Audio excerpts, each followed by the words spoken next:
So guys, for the first method, you want to go to search and type in services, click on it. And now once you run this, you want to scroll down until we find Windows Media Player. Scroll down until we find Windows Media Player Network Sharing Service, double click on it.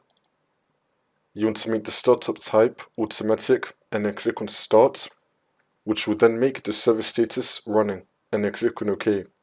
Now you want to click on restart. You want to restart the Windows Media Player Network Sharing Service.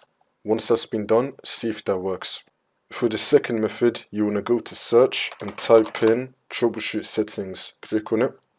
And then once you're on this, you want to click on other troubleshooters. And now this will come up, the Windows Media Player troubleshooting service. Click on yes. Just wait for this to load. Once you go through all of this, if it finds any issues, it will try to fix it for you, and then hopefully this will fix your problem.